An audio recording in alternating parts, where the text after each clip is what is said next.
দেখে আল্লাহ হাবিব সাল্লাল্লাহু আলাইহি ওয়াসাল্লামের জীবনে একটা বছর আছে যেটাকে বলা হয় আমল হুজুন, দুঃখের বছর।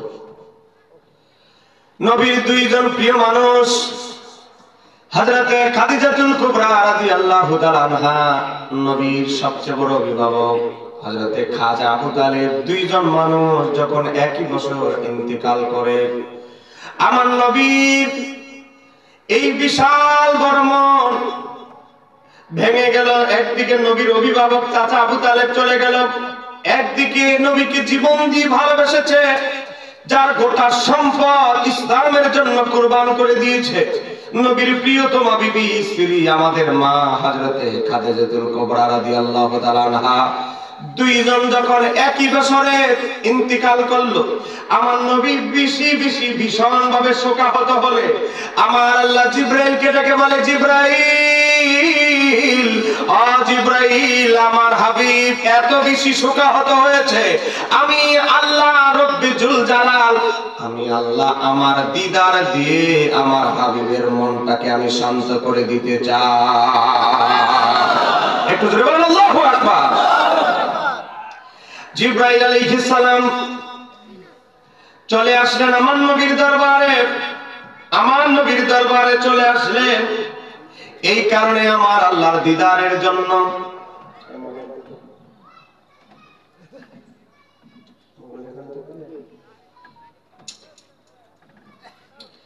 গভীরভাবে লক্ষ্য করেন, মেরাজ সম্পর্কে আমাদের সাথে বাতিলদের সাথে কিছু পার্থক্য আছে, কথা কোন ঠিক কিনা?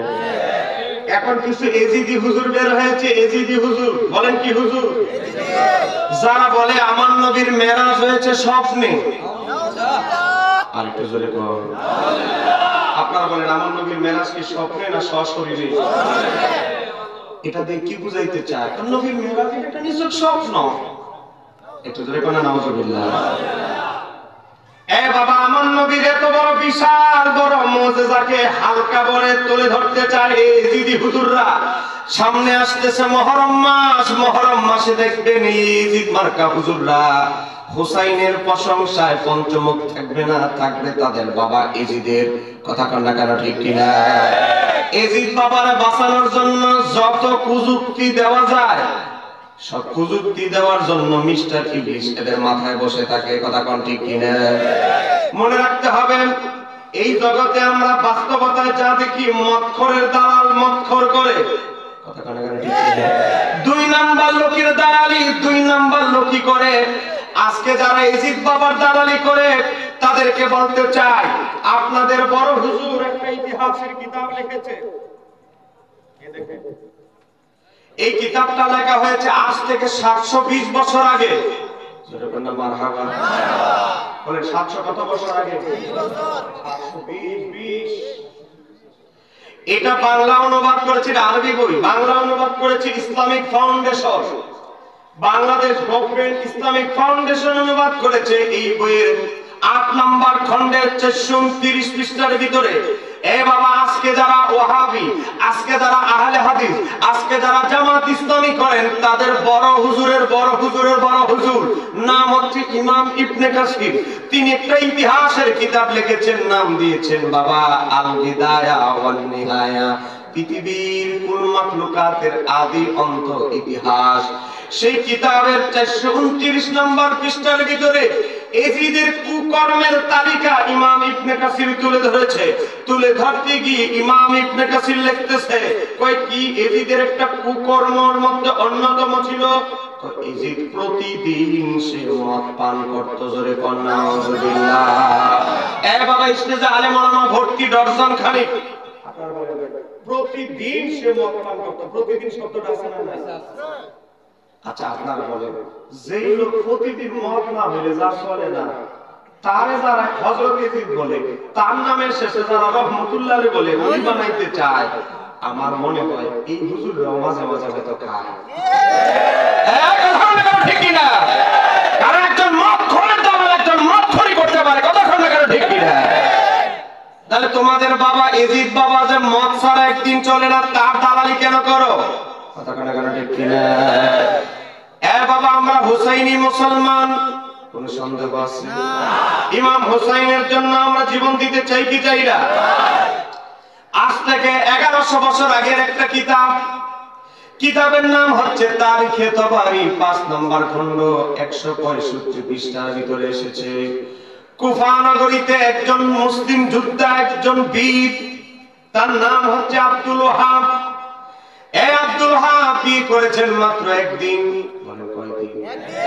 ওয়াজ মুখস্থ করে যাবেন। আমি 3 ঘন্টার ওয়াজটা আপনাদেরকে 1 ঘন্টা বলবো, কারণ আমি নয় ছয় দিয়া গজল গায়া জিকির করে টাইম পাস করার বক্তা আমি নই। কোরআন হাদিস পড়ে টাইম পেলে জিকির কইয়া টাইম নষ্ট করব কথা। গভীরভাবে লক্ষ্য করেন,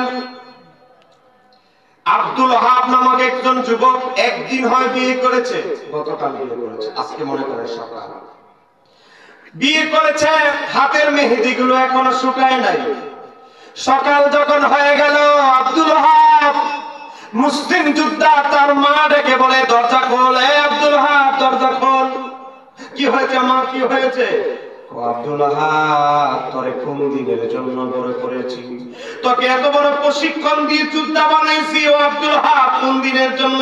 মা তুমি বলতে দেরি, তোমার সন্তানের জীবন ঝাবায় দিতে দেরি হবে না। ও আব্দুল ওয়াহাব, আমি শুনেছি আল্লাহর হাবিবের নাতি ইমাম হুসাইনকে কারবালার ময়দানে বন্দী করা হয়েছে। ও আমার সন্তান আব্দুল ওয়াহাব, এখনই আল্লাহর হাবিবের কলিজার টুকরা নাতি ইমাম হুসাইনের জন্য নিজের জীবনকে উৎসর্গ দিতে রওনা দিয়ে দে। একটু জোরে বলেন আল্লাহু আকবার। বলেন, বিয়ে করেছেন কয়দিন? একদিন হয় বিয়ে করেছে। আব্দুল ওয়াহাব এই কথা শোনার পর অস্ত্র নেওয়ার জন্য, যুদ্ধের পোশাক পরার জন্য, যুদ্ধের লোহার টুপি পরার জন্য ঘরের ভিতরে যখন প্রথম পা বাড়াইলো, পাটা রাখতে দেরি, দেখে আব্দুল ওয়াহাবের স্ত্রী মাত্র একদিন হয়েছে বিয়ে করেছে, মাত্র একটা রাত একসাথে কাটিয়েছে স্বামী স্ত্রী স্বামীর যুদ্ধের পোশাক আর তরবারি আর মাথার যুদ্ধের টুপি নিয়ে ঘরের দরজায় দাঁড়ায় আছে।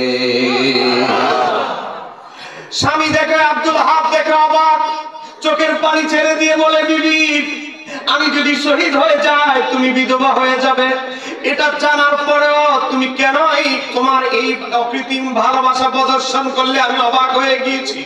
স্ত্রী বলে, আমার স্বামী, আমি ধৈর্য ধারণ করার ক্ষমতা আমার আছে, আমি আল্লাহর কাছে ধৈর্য ধারণের জন্য ভিক্ষা করব। আমার স্বামী, আপনার সাথে হাসরের ময়দানে সাক্ষাতের অপেক্ষায় আমি থাকব।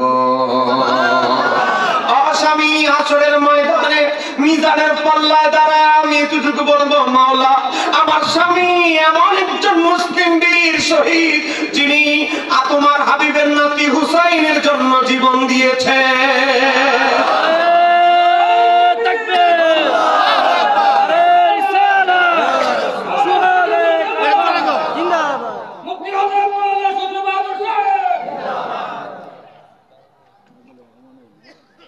আপনাকে বিরক্ত হচ্ছে? আমি মাহফিলটা অনেক মহাব্বতে নিয়েছি। আগামীকাল আমার 2টা মাহফিল, প্রায় 2টা করে মাহফিল। গত মাসে মাহফিল করছি 48টা, প্রচুর মাহফিল। কারণ এখনো মানুষ কোরআন হাদিসের আলোচনা শুনতে চায়। কথা বলে না কেন? ঠিক ঠিক। খালি হুকুর হুকুর জিকিরের পাগল হইল না সবাই, এখনো কোরআন হাদিসের আলোচনা মানুষ শুনতে চায়। আপনাদের দোয়া, বাতিলদেরকে পাশে বসায় রেখে কোরআন হাদিসের দলিল দিয়ে তারপরে আসি। একটু জোরে বলেন মারহাবা। এখনো যদি থাকে আইনে লাগাই দেন, দেখে আছে কি নাই, আমরা হক না তারা হক বোঝা যাবে। কথা ঠিক কি? যেই কথা বলতেছিলাম, আমরা সেই ইমাম হোসাইনের উত্তরসূরি, সেই আব্দুল ওয়াহাবের উত্তরসূরি, যারা শহীদ হবে জানার পরেও ইমাম হোসাইনের পক্ষে জীবন দিতে দেরি করে নাই। কথা কেন ঠিক কিনা? হে বাবা, আজকে আপনাদেরকে এতটুকু বুঝাই দিতে চাই, ইমাম হোসাইন শহীদ হয়েছেন বাবারে বীরের বেশে, আর কুলাঙ্গার ইজিদ মৃত্যুবরণ করেছে একেবারে অধম হয়ে, এমন নরাদাম হয়ে মৃত্যুবরণ করেছেন যেটা কোনো বীরের মৃত্যু নয়। আপনারা হয়তো আজমিরগঞ্জের, এটা কোন থানা? আজমিরগঞ্জ না? এই আজমিরগঞ্জের আমার আশিক রাসূল ভাইয়া, আপনারা হয়তো অনেকেই জানেন না ইজিদ কিভাবে মারা গিয়েছে। আপনারা জানেন? আমি কি বলবো? হুসাইন কি বীরত্ব নিয়ে সম্মান নিয়ে শহীদ হয়েছে, আর ইয়াজিদ মালাউন মার মরল কেমনে? একটু আমি বলছি আপনাদেরকে শুধু শিক্ষা দেওয়ার জন্য। একটু মহব্বত করেন আল্লাহুম্মা সাল্লি আলা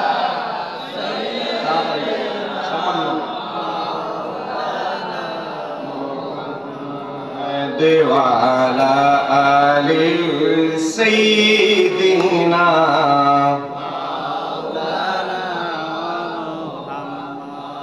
যেখানেই থাকো যেভাবে থাকো নবীজির দুরূদ ভুলো না,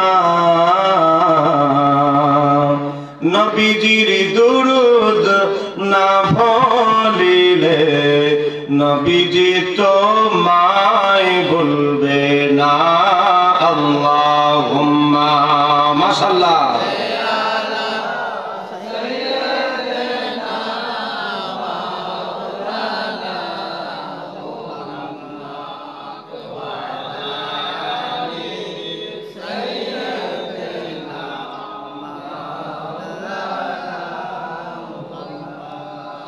আমার বাবার ভাইয়েরা, ইয়াজিদ কুলাঙ্গার ইমাম হুসাইনকে 61 হিজরিতে শহীদ করলো। 62 হিজরিতে এসে মদিনা শরীফে আক্রমণ করলো। ইয়াজিদের সৈন্যরা এমন ভাবে আক্রমণ করেছে, মদিনা শরীফে আমার নবীর 3000 সাহাবীকে হত্যা করেছে। জোরে বলেন না নাউজুবিল্লাহ। বলেন যে ইয়াজিদের বাহিনী সাহাবীদেরকে হত্যা করে, সেই ইয়াজিদকে যারা মুসলমান বলবে তাদের মতো 2 নাম্বার ফটওয়ান্টি বেঈমান লোক আর কেউ হতে পারে না। ঠিক কি না? দাওয়াত দিলে দিবেন, না দিলে নাই। আমি হুসাইনের পক্ষে আছি। শুধু বক্তাগিরি করে পয়সা নেওয়ার জন্য নয়, জীবন দেওয়ার জন্য যদি সময় আসে জীবন দিয়ে হলেও হুসাইনের পক্ষে জীবন দিতে আমরা রাজি আছি। চিৎকার দিয়ে বলে হাত দুইটা উত্তোলন করে বলেন ঠিক কি না? আপনাকে আমার সাথে হুসাইনের জন্য জীবন দিতে চান কি চান না? নারে তাকবীর, নারে রিসালাত। ইমাম হুসাইন যেখানে, ইয়াজিদ আছে যেখানে। বাবা দেখেন, ইমাম হুসাইন বীরের বেশে শহীদ হয়েছে, আর কুলাঙ্গার ইয়াজিদ কিভাবে মারা গিয়েছে ইতিহাসের পাতায় স্পষ্ট উল্লেখ রয়েছে। ইমাম ইবনে কাসির আল বিদায়া ওয়ান নিহায়া এই 8 নম্বর খণ্ডের 429 পৃষ্ঠার ভিতরে উল্লেখ করেছে। আমি যদি বুয়া কথা বলি স্টেজে আলেম ওলামা আছে ধরবে। ইমাম ইবনে কাসির উল্লেখ করছে আমার আল্লাহর সৃষ্টি সমূহের মধ্যে একটা সৃষ্টি হচ্ছে বানর। বলেন কি? বানর। বানর চেহারা কাটিয়ে কিছুটা মানুষের কাছাকাছি। কথা কোন জায়গায় ঠিক ঠিক? আমার আল্লাহ কত কোয়ালিটির সৃষ্টি পৃথিবীতে সৃষ্টি করেছে। বাবা বানর। ইয়াজিদ প্রথম বছর 61 হিজরিতে হুসাইনকে শহীদ করে, 62 হিজরিতে মদিনা আক্রমণ করে, 63 হিজরিতে খানায়ে কাবা ঘরে আক্রমণের জন্য সৈন্যবাহিনী পাঠায়। আর আমার আল্লাহ ইয়াজিদের 18টা কুকর্ম ছিল। 18টা কুকর্মের ভিতরে একটা হলো সে পশু পাখিকে, এক পশু পাখিকে আরেক পশু পাখির সাথে লড়াই লাগাই দিত। বানরে দিয়া বানরের বিরুদ্ধে লড়াই লাগাই দিত। যতক্ষণ না একটা আরেকটারে না মারে ইয়াজিদ ঠান্ডা হইতো না, হাসি দিত না। এমনি আছে আর আমাদের কোনো হাসি টাসি থাকতো না। তারপরেও একটা বানর আরেকটা বানরকে দিয়ে হত্যা করত। যখন একটা আরেকটারে মেরে ফেলতো তখন ইয়াজিদ খুশি হয়ে যেত, হাসতে থাকতো। বুঝেন না? নিজে এক বানর, পালেও বানর। কথা কথা ঠিক কি তো দেখে ইয়াজিদ বানর দিয়ে খেলা পছন্দ করতো। এটা তার একটা কুকর্মের অন্যতম একটা। আমার আল্লাহ একটা বানরকে হুকুম দিলেন, ও আমার সৃষ্টি সমূহের অন্যতম প্রাণী বানর, আমি তোমাকে হুকুম দিচ্ছি, তোমার দাঁতের মাঝে আমি বিষ ফিটিং করে দিয়েছি। এই বানর, ইয়াজিদ তোমাকে আগামীকাল খেলার জন্য প্রতিযোগিতা লাগাবে।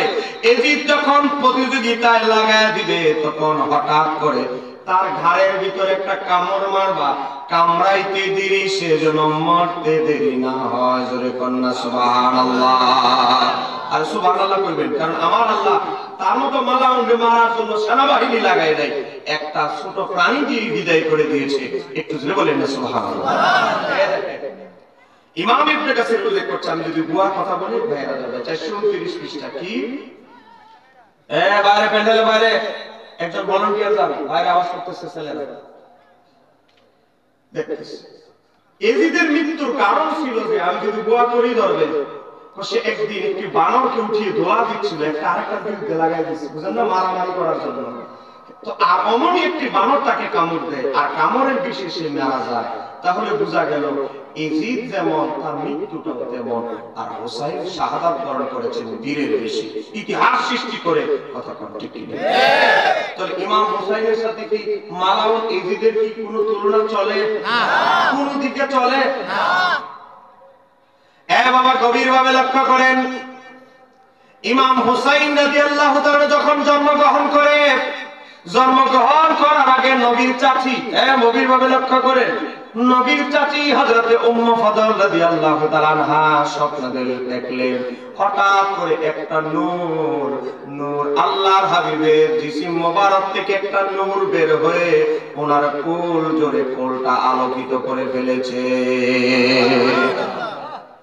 এই স্বপ্ন দেখার পরে নবীর চাচী নবীর দরবারে গেল, গিয়ে বলে, ইয়া রাসূলুল্লাহ, নবী গো, গত রাতে আমি একটা স্বপ্ন দেখেছি, আপনার কাছ থেকে একটা নূর আসলো, আমার কোল জুড়ে কোলটা আলোকিত করে ফেললো। মিশকাত শরীফে কিতাবুল মানাকিবে এসেছে। বাবা, তখন আমার নবীর চাচী এই কথা বলার পরে আমার নবী মুস্কি হাসি দিয়ে বলে, আমার চাচী, আপনি সত্য স্বপ্ন দেখেছেন, মাওলা সত্য স্বপ্ন দেখিয়েছে। এই স্বপ্নের ব্যাখ্যা হচ্ছে অচিরেই আমার কন্যা ফাতেমার গর্ভে একটা সন্তান আসবে, সন্তান জন্মগ্রহণ করবে। আমার নাতি পৃথিবীতে জন্মগ্রহণ করার পর আসার পর সর্বপ্রথম আপনার কোলে আগমন করবে। এখন হোসাইন পৃথিবীতে আসে নাই, কিন্তু এর আগেই আমার নবী ইমাম হোসাইনের সুসংবাদ দিয়ে ফেলেছে। একটু বাবা গভীরভাবে লক্ষ্য করেন, ইমাম হোসাইন যখন জন্মগ্রহণ করলো, আমার নবী তড়িঘড়ি করে নাতিরে দেখার জন্য হযরত খাতুনে জান্নাতের ঘরে চলে গেলেন।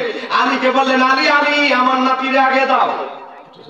সুবহানাল্লাহ। ছেলে হইছে না মেয়ে হইছে এটা বলেন, ডাইরেক্ট বলে আমার নাতিরে আগে দাও। বলেন আমার নবী গায়েব জানে কি জানে না? জানে। আমার নবী বলেন, আমার নাতিরে আমার কোলে দাও। হযরত মাওলা আলী অবাক হয়ে গেছে। আমার নবী বলে, আলী তুমি তার নাম কি রাখবে বলে চিন্তা করেছো? ইয়া রাসূলুল্লাহ, আমি নিয়ত করেছি তার নাম রাখবো সাফি। আমার নবী বলেন, না না, আমার আল্লাহ জান্নাতের পাতায় পাতায় আমার নাতির নাম খোদাই করে রেখেছেন হোসাইন। ও আলী, আমার নাতির নাম আমার আল্লাহ জান্নাতে ফিটিং করে রেখেছে হোসাইন, আর তুমি নাম রাখবা আরেকটা, এটা হতে পারে না। আমার আল্লাহর পছন্দই সবার পছন্দ। একটু জোরে বলা যাবে কি আল্লাহু আকবার? ইমাম হোসাইনের নাম আমার নবীও রাখে নাই, মাওলানাও রাখে নাই, ইমাম হোসাইনের নাম পছন্দ করেছেন তিনি কে? আল্লাহ। আরো ধরে বলেন তিনি কে? আল্লাহ। তারপরে যে কুলাঙ্গার বাপ্পাররা বলবে ইমাম হোসাইন একজন খলিফার বিরুদ্ধে অন্যায়ভাবে যুদ্ধে লিপ্ত হয়েছে, একটু জোরে বলেন আওয়াজ হবে। নাউযুবিল্লাহ। তাদের ঈমান ঠিক আছে? না। একটা কথা শুধু আপনারা মনে রাখবেন। বলেন কয়টা কথা? জোরে বলেন কয়টা কথা? আমরা এমন ব্যক্তির গোলামি বরণ করছি যিনি জান্নাতের যুবকদের সাথে। এজিদে জান্নাতের সর্দারিটা তো বড় বিষয়। জান্নাতে যাইবো কিনা এটারও গ্যারান্টি কি আছে? না। আমরা যাকে ইমাম মানি তিনি জান্নাত শুধু যাবে না, জান্নাত পরিচালনা করবে। সুবহানাল্লাহ। এটা জোরে বলেন আল্লাহু আকবার। কি লোকে কি কোন কিসের সাথে কি একজন বললাম বড়কে জানে কি সিগলা সিগলি করতেছে ছেলেরা। ওই কমিটির লোকগুলো কমিটি ছাড়া কি মাহফিল হচ্ছে? সিগলা সিগলি করতেছে এদিকে কয়েকটা বগাটা ছেলেদেরকে একটু থামান। দেখছেন? আছে এখানে মহিলারা আছে। আরে মহিলাদের আওয়াজ এটা আপনার এগুলো পোলাপানের আওয়াজ, এগুলো বন্ধ করে জোরে জোরে চিৎকার করতেছে, এমন করতেছে এটা হলো ড্যান্সের গান হইতেছে। বেয়াদব পোলাপা, বেয়াদব। অসংখ্য টাকা মাহফিল নষ্ট করে। আপনারা তো বছরে একবার মাহফিল করেন, আর আমরা প্রতিদিন দুইটা মাহফিল করি। অসংখ্য এই বগাটা ছেলেরা মাহফিল নষ্ট করে। ফ্যান্ডেলের পিছনে গিয়ে স্টেজে বক্তা জানা বসে না, সবচেয়ে বেশি ডিস্টার্ব করে আমাদের পিছনে মিস্টার ইবলিশ। কি এমন জোরে জোরে কথা বলে মাইকের ঘরে আসে একদম বিশৃঙ্খল। আমার বাবার ভাইয়েরা গভীর মনোযোগ। আমরা আহলে সুন্নাত ওয়াল জামাত, আহলে সুন্নাত ওয়াল জামাতের বৈশিষ্ট্য হচ্ছে আমরা জীবন দিয়ে, বাবা জীবন দিয়ে আমরা আল্লাহর হাবিবকে ভালোবাসি। কথা কোন কেন ঠিক মনে রাখতে হবে বাবা, আমি একটা ওয়াজ আজকে পকেটে নিয়ে, হৃদয়ে নিয়ে, পকেটে করে নদী ভাড়ায় নিয়ে যা, সেটা হচ্ছে সাহাবায়ে কেরামদের আদর্শ আমরা ফলো করতে হবে। আমার নবী বলে ৭৩ দলের ভিতরে আমার উম্মতের ৭২ দল দুজকে যাবে, ইল্লা মিল্লাতান ওয়াহিদাতান, তবে একটা দল ছাড়া। সাহাবায়ে কেরাম জিজ্ঞাসা করলেন, ইয়া রাসূলুল্লাহ, নবী গো, যেই দলটা জান্নাতি হবে ওই দলটারে চিনবো কিভাবে, চিনবো কিভাবে? আমার নবী বললেন, মান আলাইহি ওয়া সাহাবী, যেই দল আমি নবীর জীবন দিয়ে ভালোবাসবে, ফলো করবে, আমার সাহাবায়ে কেরামদেরকে ফলো করবে, ভালোবাসবে, ওই দলটাই হবে জান্নাতি। এ বাবা, সাহাবায়ে কেরামদের আদর্শ ফলো করতে হবে। কথা কোন কেন ঠিক কি? সাহাবায়ে কেরামদের পকেটে টাকা না থাকতে পারে, পেটে ক্ষুধা থাকতে পারে, কিন্তু নবীর ভালোবাসার কোনো কমতি ছিল না। এ বাবা, আমার নবীর একজন আনসার সাহাবী, খুব গরিব অসহায়। এ বাবা, আমার নবীর অনেক গরিব সাহাবায়ে কেরাম যারা খাবার খাইতে পারতেন না, সপ্তাহে 7 দিনের ভিতরে 5 দিনই না খেয়ে থাকতেন রাত্রে বেলা। এই ধরনের সাহাবীদের সংখ্যা হাজার হাজার ছিল। কথা কথা কেন আপনারা বিরক্ত হচ্ছেন না? আমি কি 50 মিনিট যাব নাকি চলে যাবে? 50টা মিনিট কি বেশি কষ্ট হয়ে যাবে আপনাদের? কে কে চলে যাবেন হাত তুলে দেখাই দেন।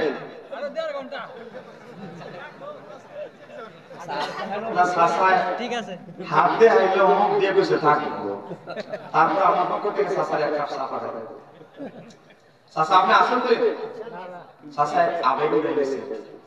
এ বাবা, আপনাদের আজমিরিগঞ্জ বাজারে গিয়ে দেখেন, টঙ্গী ইজতেমা থেকে বিশাল বড় ফাঁকরি একটা নিয়ে ঘুরতেছে। আর যদি মনে করেন বাপ রে বাপ, আমাদের এই গ্রামের নাম কি যে আজানপুর, সামনের গ্রামের নাম হলো ফিরিজপুর। মাশাআল্লাহ, খাওয়া দাওয়ায় ভরপুর, গ্রামের নাম আজানপুর। একটু জোরে বলেন মারহাবা। মাশাআল্লাহ, অনেক খাওয়া দাওয়া খাওয়াইছেন, মাছ টাছ খাওয়াইছেন, আপনাদেরকে ধন্যবাদ। তো যাই হোক, এই আজানপুরের ভাইরা ফিরিজ ওই আজমিরিগঞ্জে গিয়ে দেখেন টঙ্গী ইজতেমা থেকে ফাঁকরি একটা বিশাল বড় ঘুরতেছে। আর আপনারা যদি ফাঁকরি দেখে বেহুশ হয়ে যান তাহলে কি চলবে? এলেম কালাম আকীদা দর্শন দেখতে হবে। কথা বলেন না ঠিক কি যায়? জুব্বা দেখলেই হবে? জুব্বা পরেও ইবলিস শয়তান ইমাম ফখরুদ্দিন রাজিকে ধোঁকা দিতে আসছে, জুব্বা পরে মৌলবীর বেশ ধরে। এ বাবা, আমাদের আজ থেকে 30-35 বছর আগে এমন একটা যুগ ছিল, যুগটা ছিল চিঠিপত্রে। কথা বলেন না ঠিক? চিঠিপত্রের পরে এসে তারপরে ছোট ফোন, এরপরে অ্যান্ড্রয়েড মোবাইল আসতে আসতে চিঠিপত্রের যখন যুগ ছিল, এমন একটা সময় ছিল ঈদের সময় হুজুর ছুটিতে গেলে ইমামতির লোক পাওয়া যেত না। ইমাম হ্যাঁ ওই ইমাম, হ্যাঁ ওই খতিব, হ্যাঁ ওই মুয়াজ্জিন। কথা কথা কেন ঠিক কিনা? ইমাম চলে গেছে, আহারে কোন হাফেজ সাহেব নাই, একটা নামাজ পড়াবে কে? ইমামতির লোক শর্ট। আমাদের কুমিল্লা কোম্পানি বাজার একটা বিশাল বাজার, বড় বাজার, এখন ইমাম চলে গেছে, সেক্রেটারি বলে আমি করব ইমামতি, হুজুর চলে গেছে, কি হয়েছে? আমি পাকিস্তান পিরিয়ডে আমার রোল নাম্বার ছিল প্রাইমারি স্কুলে। বাবা রে বাবা, সভাপতি কই আমি করাবো, সেক্রেটারি বলে আমি, ক্যাশিয়ার বলে আমি, ইমামতি করবে একজন, প্রার্থী হইছে 3 জন। লাগছে গন্ডগোল। সভাপতি কই মুসল্লি কো সভাপতির পক্ষে কথা বলে সেক্রেটারি বাজা, সেক্রেটারি পক্ষে হাত উঠাইলে ক্যাশিয়ার বাজা, মুসল্লিরাও সারা, এরা বলে একজনের পক্ষে আমরা হাত উঠাইতে পারি। যে এরা গুতাগুতি লাগছে, আমরা গুতাগুতি মেলে যাবো না। মুসল্লি গা দাও, একজনের পিছনে নামাজ পড়বো না, তোমাদের কলমের কি এত হিংসা, বন্ধ করো তোমাদের গুতাগুতি। তোরা তো সব মূর্খ, তোরা ইমামতি করতে পারবি? তাও তোমাদের চেয়ে বাবা। ঠিক আছে, কে নামাজ পড়াবে? আমরা বাজারে যাই, এত বড় বিশাল বড় বাজার, বাজারে গিয়ে দেখি ফলের বাজারে যদি কোনো আদা মৌলবীও ছোটখাটো হুজুর ফল কিনতে আসে, জোর করে দুইটা ইমামতি লাগাই দেবে। বাজারে গেছে, গিয়ে দেখে এক বোকা মানুষ। আপনাদের হবিগঞ্জে বোকা শোকা মানুষকে আপনারা কি বলেন? ব্যাককল। ব্যাককল ব্যাককল কি আপনারা কি আপনাদের হবিগঞ্জের সিলেটি ভাষা ভুলে গেছেন নাকি? সিলেটি মান ভুলে গেছে?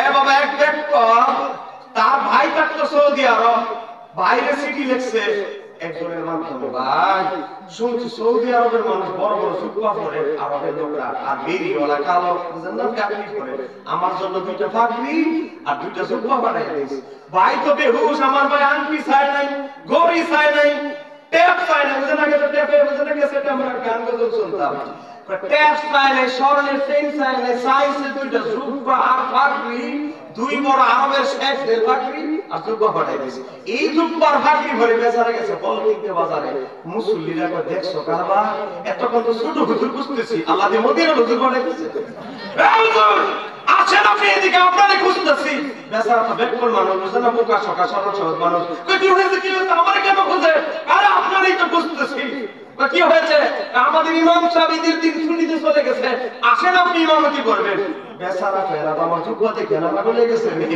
ভিতরে যে আমি সূরা ফাতিহা জানি না এটা তো আর জানে না এটা জানলে তো আর টাক দিত না তো যাই হোক আমার একটু সম্মান করতেই আছে সম্মানটা এত সহজে নষ্ট করব না বলে না না আমি ইমামতি করি না আমি ইমামতি করব না মুসল্লিকে দেখছো কারবা আমাকে সভাপতি বেশি আর ইমামতির জন্য কত পাগল কত আল্লাহওয়ালা হুজুর রে বাবা রে বাবা ইমামতি করতে চায় না বাবা বাবা রে বাবা ভাগ্য করে হুজুর পেয়েছি না তা আবার মদিনার হুজুর হুজুর আজকে এটা সারা যাবে না যত কথাই বলো মুসলিমে গ্রাহকেরা ধরছে বেচারাকে কি হলো আপনারা আমার চতুর্দিকে গ্রাহকেরা ধরছেন কেন হুজুর বুঝছি কি কারণে আপনি ইমামতি করতেছেন না নিজে লুকাইতে চাইলে কোনো কাজ হবে না বুঝতে পারছে আপনি বড় হুজুর আল্লাহওয়ালা হুজুর বেচারা বুঝছে একটা পাবলিক বুঝছে আরেকটা এখন বেচারা ঠিক আছে আমার একটু সময় দেন ওখানে একটা টিউবওয়েল আছে উজু করে আসি উদ্দেশ্য হলে যদি হালায় চলে যেত ফল কিনা লাগবে আমি হালায় আনতে এখন না আমাদের টিউবওয়েল আছে মসজিদে আপনি কেন ওদিকে যাবেন ধাক্কাইতে ধাক্কাইতে টিউবওয়েলের কাছে নিয়ে গেছে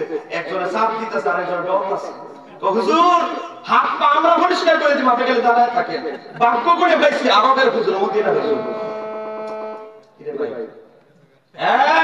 শুধু খালি দাঁড়ায় থাকেন আপনি বাবা রে বাবা বেচারা কাঁপতাছে ওযু করার পর মসজিদে ঢুকে না বলে ইমামতি করা কি এত সহজ ব্যাপার সূরা কেরাত জানলেই ইমামতি মুসল্লায় দাঁড়ানো যায় না ধাক্কাইতে ধাক্কাইতে মসজিদে দরজায় নিয়ে গেছে একজন এমন ধাক্কা দিছে একটা মেহরাবের কাছে হয়ে গেছে এখন আসরের নামাজ শাস্ত্রে জোরে সূরা কেরাত পড়া লাগে না বুঝছেন না বাচ্চা গেছে এখন ইকামত দিতে হবে এটাও ভুলে গেছে আল্লাহু আকবার মুসল্লি কয় এটা কি আমার হুজুর ইকামত দিলাম না নামাজ দিয়ে শুরু করে দিয়েছে ভাই আপনাদের আজানপুর গ্রামের সরল সহজ মানুষ বুঝে না তো আরে আমাদের আজানপুরের হুজুর তো ছোট হুজুর এটা তো বড় মদিনার হুজুর মদিনার হুজুর নামাজ পড়ে ইকামত লাগে না বলে মদিনার হুজুর আর আজানপুরের হুজুরের মধ্যে কি ইকামতের মধ্যে পার্থক্য আছে না নামাজে পার্থক্য করে দিয়েছে নামাজে দাঁড়াইছে এক রুকু 10 মিনিট এক সেজদা আধা ঘন্টা মুসল্লিকে দেখছো কারবা হুজুর যত বড় সেজদা তত বড় বাপ রে বাবা আমাদের আজানপুরের হুজুর 3 মিনিটে আসরের নামাজ শেষ টিউশন করার জন্য দাওয়াত খাওয়ার জন্য মিলাদ করার জন্য